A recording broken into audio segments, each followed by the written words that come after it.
वहां पर एक नाम आया है, सेठ दुनीचंद खत्री। बहुत बड़ा सेठ है, वहां का हवेली है बड़ी।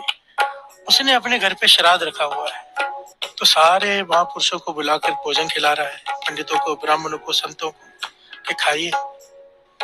खीर, मालपुरे, जो जो भी होता है श्राद्ध में सब बनाया उसने, बहुत पदार्थ है।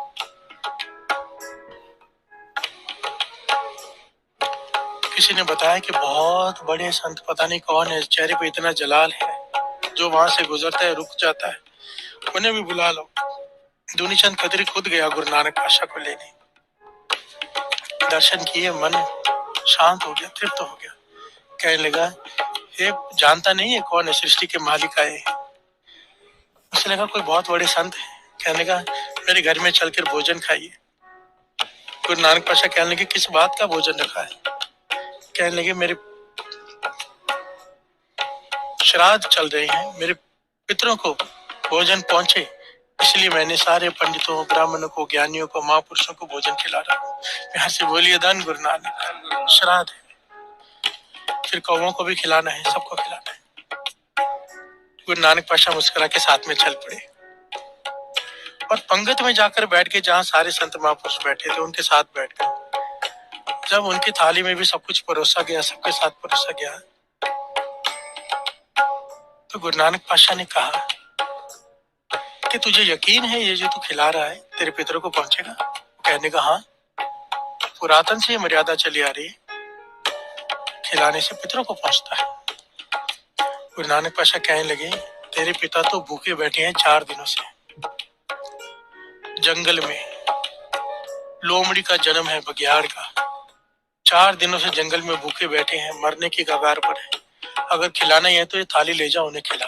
प्यार से बोलिए, धन गुरु नानक। ये बात जब वहां पर बैठे पंडितों ने सुनी, ब्राह्मणों ने सुनी, जो ज्ञानियों ने सुनी, वो उठ खड़े हुए कि इतनी बड़ी बात कह दी आपने, ये पुरातन मर्यादा है हमारी, आप साबित कर सकते हो आप जो बात कह रहे हो? कह किसे रहे हैं? निरंकार से। प्यार से बोलिए, धन गुरु नानक। मेरे धन गुरु नानक पातशाह मुस्कुरा के कहने लगी, हाँ मैं साबित कर सकता हूँ। कहने लगे, दुनीचंद खत्री, दुनीचंद एक काम कर, एक थाली ले, उसमें पूड़ियां रख, मालपुड़े रख और खीर रख, और उस मैं तेरे साथ चलता हूँ, सब साथ में चलो। उस बघियाड़ को खिला। बघियाड़ का भोजन है मांस, वो ये सब नहीं खाते, पर तुम्हें विश्वास तब आएगा जब वो ये सब खाएगा। पहली बात कि वो ये सब खाएगा, दूसरी बात वो खाते ही उसकी मृत्यु हो जाएगी। प्यार से बोलिए, धन गुरु नानक। क्योंकि वो इंतजार कर रहा है हमारा। प्यार से बोलिए, धन गुरु नानक। तीसरी बात, जब उसकी आत्मा उस भेड़िए के शरीर में से निकलेगी, तुझसे बातें करेगी और सच खुद बताएगी। प्यार से बोलिए, धन गुरु नानक। सारे पंडित, सारे ब्राह्मण साथ में चल दिए, क्योंकि इतनी बड़ी बात गुरु नानक पातशाह ने कह दी। थाली लेकर दुनीचंद भी हैरान, खीर लेकर, मालपुड़े लेकर, पुड़िया लेकर गया है। वहां पर देखता है एक भेड़िया, एक बघियाड़ सर धरती पर रखकर, जैसे कई दिनों से कुछ खाया नहीं होता, करा रहा है। प्यार से बोलिए, धन गुरु नानक। जब गुरु नानक पातशाह दूर खड़े हो गए, इसे कहा, जा खिला क्या। डरने लगा कि ये हमला कर देगा। गुरु नानक पातशाह कहने लगे, नहीं, तुझे पहचान लेगा, जा खिला। जब पास में गया, थाली आगे रखी, उस भेड़िए ने उठकर वो सारा भोजन खाया। प्यार से बोलिए, धन गुरु नानक। कोई हमला नहीं किया। उसके बाद खाने के बाद उसी वक्त श्वास त्याग दिए। प्यार से बोलिए, धन गुरु नानक। और वो ये सच्ची घटना जन्म साखी में लिखी हुई है। आत्मा प्रकट हुई उसमें से और उसने बात की अपने बेटे से कि कहने का, तेरे घर में जो आए हैं ना, कोई आम संत, कोई आम इंसान नहीं, खुद परमेश्वर तेरे घर में आए, गुरु नानक। प्यार से बोलिए, धन गुरु नानक। उसी की वजह से आज मुझे मुक्ति मिली है, उन्हीं की वजह से। वो कहने का, पिताजी आपने इतने नेक काम किए, मैंने आपको कभी किसी को धोखा देते, किसी को दर्द देते, किसी को दुख देते नहीं देखा। आपने बहुत दान पुण्य किए, बहुत लोगों को बहुत कुछ बांटा, फिर आपका ये जन्म क्यों बघियाड़ का? बात चल रही यहाँ पर नोज, नाक की। प्यार से बोलिए, धन गुरु नानक। कि ज्ञान इंद्रिय क्या से क्या कर देते हैं। दुनीचंद खत्री कहने लगा, बेटा, ये जो दान धर्म हम दुनिया में करते हैं ना, इसका फल यहीं पे मिल जाता है, ये साथ में नहीं जाता। साथ में जाता है नाम, जो मैंने कभी नहीं जपा। प्यार से बोलिए धन गुरु नानक। दान धर्म तो बहुत किया, नाम नहीं जपा। इसलिए तो बानी कहती है साथ संगत जी, केवल नाम संग तेरे चल रहे। प्यार से बोलिए धन गुरु नानक। अवर काज तेरा कितने न काम, बिना नाम के साथ में कुछ नहीं जाएगा, सब कुछ यही रह जाएगा, चाहे वो दान धर्म क्यों ना हो। प्यार से बोलिए धन गुरु नानक। कोई दान करता है उसका फल यहीं पे मिल जाता है उसे, कितने गुना ले ले जैसी उसकी श्रद्धा होती है। अगर दिखाकर भी दान करे कोई तो भी दुगना मिलता है, और अगर छिपा के करे तो गुरु की रहमत। प्यार से बोलिए धन गुरु नानक। पर यहीं पर मिलता है, साथ नहीं जाता। चंद खत्री कहने लगा, जब मेरा अंतिम समय आया, मैं कई दिनों से कुछ खा नहीं पा रहा था। वो कहने लगा, हाँ पिताजी मुझे याद है, आप नहीं खा पा रहे थे। कहने लगा, जब मैं अंतिम समय आया मैं नहीं खा पा रहा था, तो पड़ोस के घर में मांस पक रहा था। प्यार से बोलिए धन गुरु नानक। तो मांस की खुशबू मेरी नाक में आई तो मेरा मन वश पर चला गया कि जीवन में बहुत कुछ खाया पर मांस नहीं खाया कभी, कितना स्वाद होता होगा। प्यार से बोलिए धन गुरु नानक।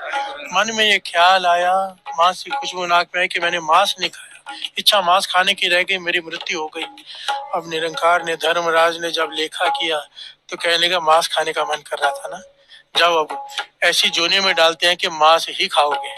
प्यार से बोलिए धन गुरु नानक। ये अतकथनीय नहीं है, वाणी से प्रमाणित करती है कि मरते वक्त जहां पर ध्यान होता है उस प्रकार का हमारा जन्म होता है। अंतकाल जो लक्ष्मी सिमरे ऐसी चिंता में जो मेरे सबको पता है। अंतकाल जो स्त्री सिमरे ऐसी चिंता में जो मरे, वेश्या का जन्म। अंतकाल जो लड़के सिमरे, सुअर का जन्म। 8-10 लड़के लेके घूमो अभी। प्यार से बोलिए धन गुरु नानक। अंतकाल जो मंदिर सिमरे, बड़ी हवेली बना लिया, बंगला बना लिया, मन रह गया, रह नहीं सका तो थोड़ी देर रहकर मर गया, वहीं पर प्रेत बन के भटकेगा। वाणी कहती है, प्रेत जन्म बल बल अवतरे। प्यार से बोलिए धन गुरु नानक। अंतकाल नारायण सिमरे ऐसी चिंता में जिमरे। अगर नारायण अंतकाल में याद आ गया, मदित त्रिलोचन ते नरमुख, तब पीतम्बर वाके हृदय बसे। प्यार से बोलिए धन गुरु नानक। दास बहुत शॉर्ट में ले रहा है, समय कम है।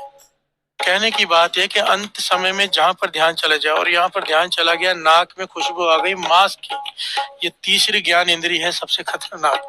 प्यार से बोलिए धन गुरु नानक। धन गुरु नानक।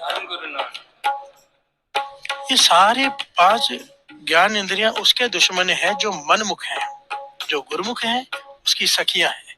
प्यार से बोलिए धन गुरु नानक। गुरुमुख कौन? जो नाम जपते हैं।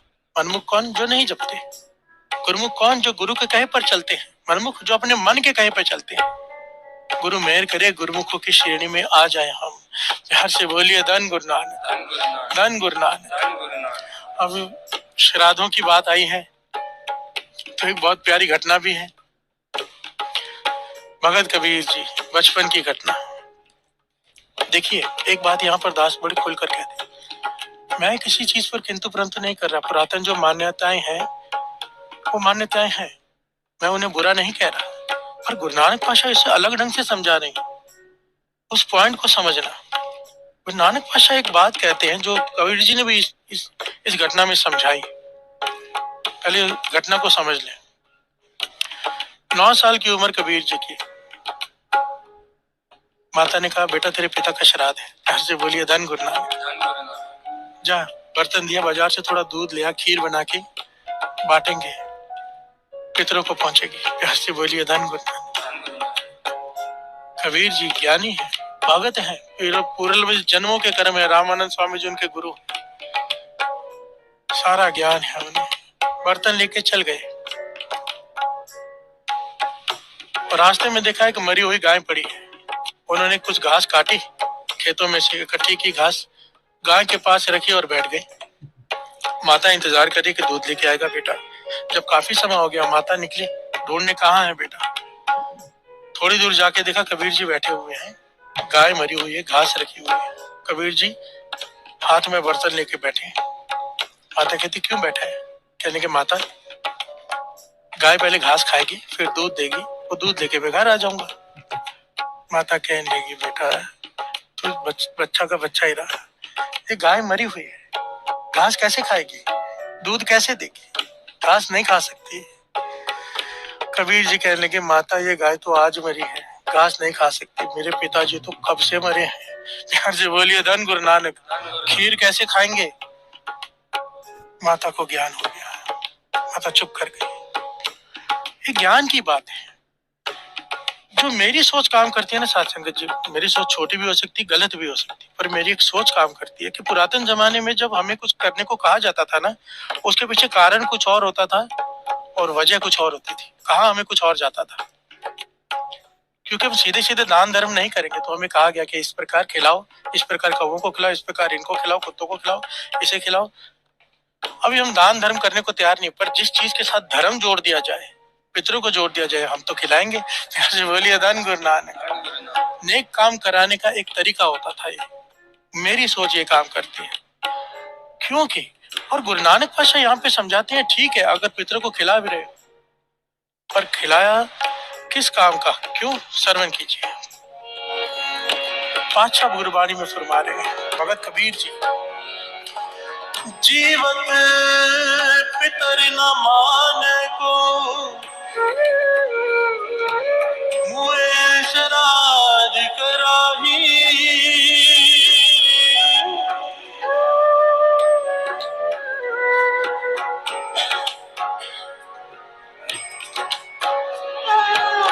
जीवत पितर न माने को, मुए श्राद्ध कराही। पितर भी बपुरे कहो क्यों पावे, कौआ पूकर खाही। यहाँ से बोलिए धन गुरु नानक।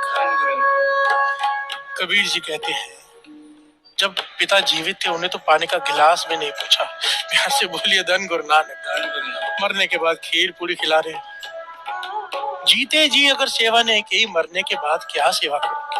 यहाँ से बोलिए धन गुरु नानक।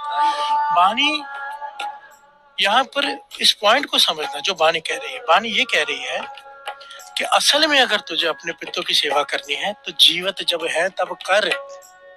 जीते जी तो हम उनकी सेवा करते नहीं, निरादरी करते, हर बात को काटते हैं, और मरने के बाद उन्हें खीर माल पूरे खिला रहे हैं।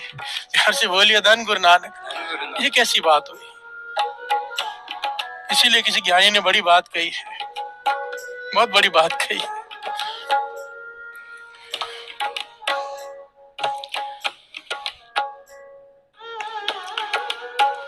ये किसी लिखारी ने लिखे हुए लेख है, मुझे बड़ा प्यारा लगा था, श्रवण कीजिए।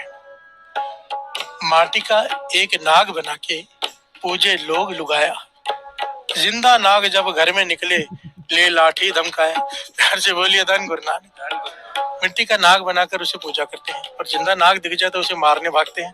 प्यार से बोलिए धन गुरु नानक। ये हमारी मेंटालिटी कैसी है कि जीते जी हम किसी की सहायता नहीं करते, जीते जी हम किसी के सुख दुख पे साथ नहीं निभाते, मरने के बाद सब आ जाते हैं। प्यार से बोलिए धन गुरु नानक। जिंदा बाप कोई ना पूजे, मरे बाद पुजवाया, मुट्ठी भर चावल लेके कौवे को बाप बनाया। प्यार से बोलिए धन गुरु नानक।